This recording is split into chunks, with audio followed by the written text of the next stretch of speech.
Ito ang GMA Regional TV News. Balita sa Luzon mula sa GMA Regional TV, patay ang isang lalaki sa General Trias, Cavite sa mismong araw ng kanyang birthday.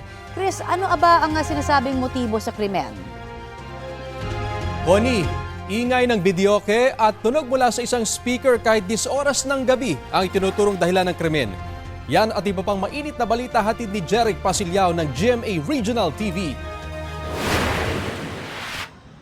Naging petsa ng kamatayan ng isang lalaki ng kanyang mismong birthday matapos saksakin ng katana sa General Trias, Cavite. Kwento ng live-in partner ng biktima, sinita sila noong linggo ng gabi ng kapitbahay nilang Bantay Bayan. Sinabihan niya po kami na, pre, pakipatay na ng video okay kasi alas 10 na. Pinatay rin daw nila kaagad ang video okay kahit na pinayagan silang mag-extend noon. Pero muli silang sinita dahil nagpatugtog pa sa speaker ang kapatid ng biktima. Doon na nagkairingan ng sospek at mga biktima hanggang sa mauwi ito sa suntukan.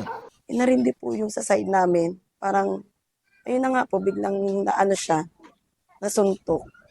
Ang kasamahan ng Bantay Bayan, may dala palang katana noon at nagsimulang umunday ng saksak. Kritikal ang kapatid ng biktima na tinamaan ng katana sa iba't ibang bahagi ng katawan. Patay naman ang biktima na umawat lang daw noon. Gusto lang po talagang awatin ng mister ko. Pag ganun po ng mister ko, pagharap po niya, yun po, na ano na po dito. Nakatakas ang Bantay Bayan at kasamahan niyang may katana. Nanawagan ang pamilya ng biktima na sumuko na sila sa mga otoridad. 3 ang nasawi sa banggaan ng pampasaherong bus at tricycle sa Reyna Mercedes Isabela. 3 iba pa ang sugatan. Sumuko sa pulisya ang driver ng bus. Ayon sa investigasyon, magkasabay sa parehong direksyon ang dalawang sasakyan nang subukang mag-U-turn ng tricycle na nasa gilid ng kalsada.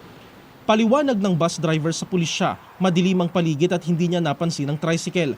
Tumangging magpa-interview ang pamunuan ng bus company, pero nangako silang aakuin ang mga gastusin sa mga biktima.